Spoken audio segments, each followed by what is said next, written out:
ഇപ്പൊ എന്താ പറഞ്ഞുകൊണ്ടിരിക്കണേ? കാർത്തവീര്യാർജുനൻ, ഹേഹയ രാജാവ് കാർത്തവീര്യാർജുനന്റെ മഹത്വം, അല്ലെങ്കിൽ അദ്ദേഹത്തിൻ്റെ കൊള്ളരുതായ്മ, അല്ല അദ്ദേഹത്തിൻ്റെ ലോക ഉപദ്രവ കാരകത്വം, അതെ, അത് പറഞ്ഞുകൊണ്ടിരിക്കണം. ആര്? അകൃതവ്രണൻ യുധിഷ്ഠിരനോട് പറഞ്ഞുകൊണ്ടിരിക്കുക. അപ്പം കാർത്തവീര്യാർജുനന് പൊന്മയമായൊരു വിമാനം കിട്ടി. ദത്താത്രേയ പ്രസാദം കൊണ്ട്, ദത്താത്രേയൻ്റെ അനുഗ്രഹം കൊണ്ട് ഇതൊക്കെ കിട്ടി. പൊന്മയമായ വിമാനം കിട്ടി, ശക്തി കിട്ടി, അദ്ദേഹത്തിന് ആകാശഗമനം, മോളിൽ കൂടെയൊക്കെ തന്നെ സഞ്ചരിക്കാം, 1000 കൈയുണ്ട്, മഹാശക്തിമാൻ, ആരണ്ട എന്നോട് ചോദിക്കാൻ എന്നിങ്ങനെ കാർത്തവീര്യാർജുനൻ ഇങ്ങനെ ആകാശത്ത് കൂടി സഞ്ചരിച്ച് സർവ്വ ആളുകളെ ഉപദ്രവിക്കുക. അതാണ്. മനുഷ്യരെ മാത്രമല്ല, ദേവന്മാർ, യക്ഷന്മാർ, ഗന്ധർവന്മാർ, അസുരന്മാർ, മനുഷ്യർ ആരൊക്കെ ഉണ്ട്, ഇവരെയൊക്കെ ഉപദ്രവിച്ചുകൊണ്ട് അതിശക്തനായ ഐശ്വര്യസമ്പൂർണനായിരിക്കുന്ന കാർത്തവീര്യാർജുനൻ 1000 കൈ, സഹസ്രബാഹു, 1000 കൈയുണ്ട്. ഇങ്ങനെ സഞ്ചരിക്കുമ്പോൾ എല്ലാവരും കൂടി ആകെ വിഷമായി ജനങ്ങൾക്ക്. അപ്പോൾ ജനങ്ങൾക്ക് വിഷമായി, ദേവന്മാർക്കും വിഷമായി. ഇന്ദ്രനൊക്കെ കൂടി മഹാവിഷ്ണുവിനോട് പോയി പറഞ്ഞു. അപ്പോൾ മഹാവിഷ്ണുവും ഇന്ദ്രനും കൂടി ചില കൂടിയാലോചനകൾ നടത്തി. എങ്ങനെയാണ് ഈ കാർത്തവീര്യാർജുനൻ്റെ അക്രമം അവസാനിപ്പിക്കേണ്ടത്? അപ്പോൾ ഈ കാർത്തവീര്യാർജുനൻ്റെ കൊള്ളരുതായ്മകളെക്കുറിച്ചൊക്കെ ശക്രൻ മഹാവിഷ്ണുവിന് ബ്രീഫ് ചെയ്ത് കൊടുത്തു. അപ്പോൾ ഇന്ദ്രൻ പറഞ്ഞ കാര്യങ്ങളൊക്കെ മഹാവിഷ്ണു സമ്മതിച്ചു. അങ്ങനെ അവർ പിരിഞ്ഞു. മഹാവിഷ്ണു മറ്റേ ബദര്യാശ്രമത്തിൽ തപസ്സിന് പോയി. അങ്ങനെ ഈ സംഗതികൾ നടക്കുന്ന സമയത്ത് കന്യാകുബ്ജത്തിലെ രാജാവായിരിക്കുന്ന കന്യാകുബ്ജത്തിലെ രാജാവ് ഗാധി വനവാസത്തിന് പോയ സമയത്ത് അദ്ദേഹത്തിന് അതിസുന്ദരിയായിട്ടൊരു മകളുണ്ടായി.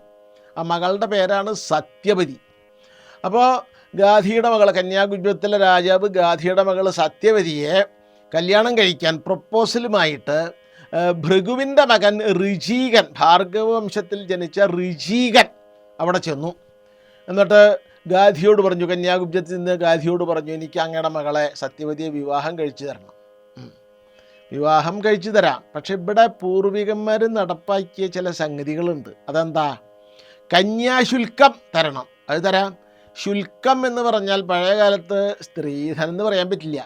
വധുവിൻ്റെ അച്ഛന് വരൻ കൊടുക്കുന്ന സംഖ്യയാണ് എന്ത്? കന്യാശുൽക്കം. ഇപ്പോൾ വരന് അങ്ങോട്ട് കാശ് കൊടുക്കുകയാണല്ലോ സ്ത്രീധനം. വധുവിൻ്റെ ആളുകൾ വരൻ്റെ ആളുകൾക്ക് കൊടുക്കുന്ന കാശാണ് സ്ത്രീധനം. ഇപ്പോഴത്തെ പണ്ടെങ്ങനെയാ വെച്ചാൽ ശുൽക്കം എന്ന് പറഞ്ഞാൽ വരൻ കല്യാണം കഴിക്കുന്ന ആൾ വധുവിൻ്റെ അച്ഛന് കൊടുക്കുന്ന പണമാണ് കന്യാശുൽക്കം. അത് കൊടുത്ത് കന്യയെ കൊണ്ടുപോകാം. അപ്പോൾ ഇവിടെ ശുൽക്കം തരാം. എന്താ ശുൽക്കം? 1 കാത് കറുത്തതും ദേഹം മുഴുവൻ വെളുത്തതുമായ 1000 കുതിരകളെ തരണം. അതാണ് പൂർവികന്മാർ നിശ്ചയിച്ചിട്ടുള്ളത്. ഇവിടെ നിന്നൊരു കന്യയെ കൊണ്ടുപോകണമെങ്കിൽ 1 കാത് കറുത്തതും ദേഹം മുഴുവൻ വെളുത്തതുമായിട്ടുള്ള 1000 കുതിരകളെ തരണം. അത് ഞാൻ തരാം. പക്ഷെ അങ്ങോട്ട് എങ്ങനെയാണ് ചോദിക്കുക? ഋചീകൻ വന്ന് ഭാർഗവവംശത്തിലെ ആളല്ലേ, അങ്ങോട്ട് എങ്ങനെയാണ് അതൊക്കെ പറയുക? പക്ഷെ പറയാണ്ടിരിക്കുക. രാജാവ് വിഷമിക്കണ്ട, ഗാധി അങ്ങ് വിഷമിക്കണ്ട, ഞാൻ ഇത് തരാം എന്ന് പറഞ്ഞ് ഋചീകൻ അവിടുന്ന് പോയി. അദ്ദേഹം നേരെ പോയത് വരുണൻ്റെ അടുത്തേക്കാണ്. വരുണനോട് പറഞ്ഞു, എനിക്ക് ശുൽക്കം കൊടുക്കാൻ വേണ്ടി ഭവാൻ 1 കാത് കറുത്തതും നല്ല വേഗമുള്ളതും വെളുത്തതുമായ 1000 കുതിരകളെ തരിക എന്ന് പറഞ്ഞു. ഈ കുതിരകളെ വരുണൻ കൊടുത്തു. അതാണ്. അത് ഗംഗാനദിയിൽ വെച്ചിട്ടാത്ര ഈ അശ്വങ്ങൾ പൊന്തി വന്നത്. അതുകൊണ്ട് ആ ഗംഗാനദിയിൽ വെച്ച് ഈ 1 കാത് കറുത്തതും ദേഹം മുഴുവൻ വെളുത്തതുമായ 1000 അശ്വങ്ങൾ പൊന്തി വന്ന ഗംഗാനദിയിലെ ആ സ്പോട്ടിന് അശ്വതീർത്ഥം എന്ന് പേര് വന്നു. അവിടെ ഇതൊക്കെ പൊന്തി വന്നു. എന്നിട്ട് നമ്മുടെ ഋചീകൻ ഈ കുതിരകളെ കൊണ്ടുവന്ന് ആർക്ക് കൊടുത്തു? കന്യാകുബ്ജത്തിലെത്തി ഗാധിക്ക് കുതിരകളെ കൊടുത്ത് അദ്ദേഹത്തിൻ്റെ മകൾ സത്യവതിയെ കല്യാണം കഴിച്ചു. വധുവായി നേടി ഋചീകൻ. അങ്ങനെ അവർ താമസിച്ചു കൊണ്ടിരിക്കുന്നത്. അപ്പോൾ ഈ ഋചീകൻ ഭൃഗുവിൻ്റെ മകനാണ്. ഈ മകൻ്റെ കല്യാണം കഴിഞ്ഞ വർത്തമാനം കേട്ടിട്ട് ഭൃഗു അവിടെ വന്നു. ഭൃഗു അവിടെ വന്നപ്പോൾ ഋചീകനും പുത്രവധു ഉണ്ടല്ലോ അദ്ദേഹത്തിൻ്റെ, അതായത് സത്യവതി കൂടി ഭൃഗുവിനെ ശുശ്രൂഷിച്ചു. അപ്പോൾ ആ ശുശ്രൂഷയൊക്കെ ഭൃഗുവിന് വളരെ സന്തോഷമായി. എന്നിട്ട് അദ്ദേഹം മരുമകളോട് ചോദിച്ചു, തൻ്റെ മകൻ ഋചീകൻ്റെ ഭാര്യയോട് ചോദിച്ചു, നിനക്ക് ഞാൻ എന്തു വരാണ് തരേണ്ടത് എന്ന് ചോദിച്ചപ്പോൾ അവൾ പറഞ്ഞു, എനിക്കും സന്താനം ഉണ്ടാവണം, എൻ്റെ അമ്മയ്ക്കും സന്താനങ്ങൾ ഉണ്ടാവണം. അങ്ങനെ ഒരു വരം വാങ്ങിച്ചു. ഇവൾക്ക് മാത്രം സന്താനം ഉണ്ടായി പോരാ, അവളുടെ അമ്മയ്ക്കും സന്താനം ഉണ്ടാവാനുള്ള വരം. ആയിക്കോട്ടെ, അങ്ങനെ സംഭവിക്കും. ഇതാ ഞാൻ തരുന്ന ഈ 2 പാത്രങ്ങൾ സ്വീകരിക്കുക. ഇതിൽ ചരു അടക്കം ചെയ്യുന്നുണ്ട്. ചരു എന്ന് പറഞ്ഞാൽ അഗ്നിമുഖത്ത് ഹോമിച്ചിട്ടുള്ള അന്നം, അതിനാണ് ചരു എന്ന് പറയുക. അപ്പോൾ അതിൽ വേണ്ട കർമ്മങ്ങളൊക്കെ ചെയ്ത് ഞാൻ 2 ചരു തരാം. ഇതിലൊന്ന് നീ ഭക്ഷിക്കുക, മറ്റത് നിൻ്റെ അമ്മ ഭക്ഷിക്കുക. അതിന് ശേഷം നിൻ്റെ അമ്മ അശ്വത്ഥ വൃക്ഷത്തെ ആലിംഗനം ചെയ്യണം. നീ ഉദുംബരം എന്ന് പറഞ്ഞാൽ ഉദുംബര വൃക്ഷം, അതിനെ ആലിംഗനം ചെയ്യണം. ഇങ്ങനെയാണ് അത്തിമരമാണ് ഈ ഉദുംബരം എന്ന് പറയുന്നത്. അത്തിമരം, അതിനെ ആലിംഗനം ചെയ്യണം. അപ്പോൾ നിങ്ങൾക്ക് വേണ്ട ഇതിലുള്ള സന്താനങ്ങൾ ഉണ്ടാവും എന്ന് പറഞ്ഞ് ഭൃഗു അവിടെ നിന്ന് പോയി.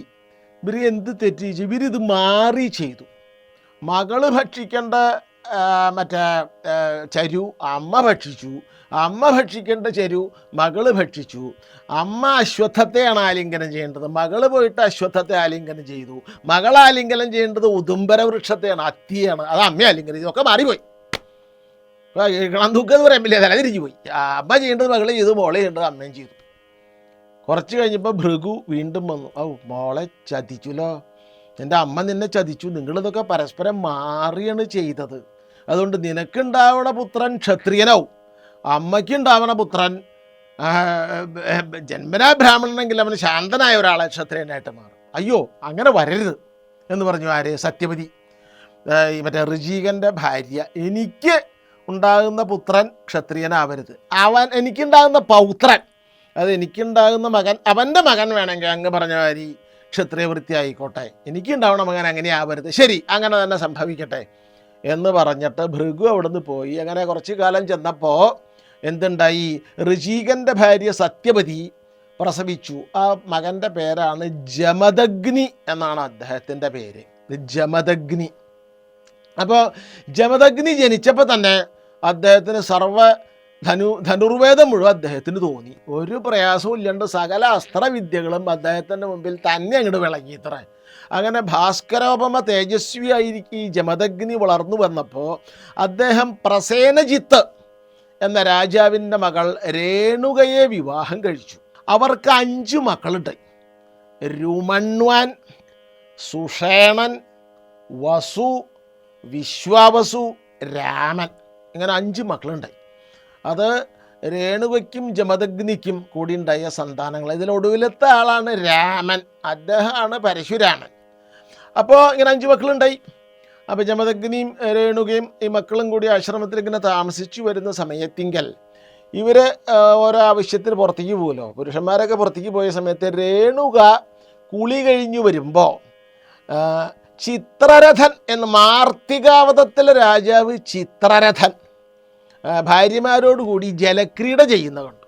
വെള്ളത്തിൽ കളിക്കുക, സ്വിമ്മിംഗ് പൂളിൽ കുളിക്കണ മാതിരി വെള്ളത്തിൽ കളിക്കുക, കുടിക്കുക, തുടിക്കുക, ആകെ നീന്തുക. അങ്ങനെ ഇത് കണ്ടപ്പോൾ ഈ മാർത്തികാവതത്തിലെ രാജാവ് ചിത്രരഥനോട് മനസ്സുകൊണ്ട് ഇഷ്ടം തോന്നി. ആർക്ക്?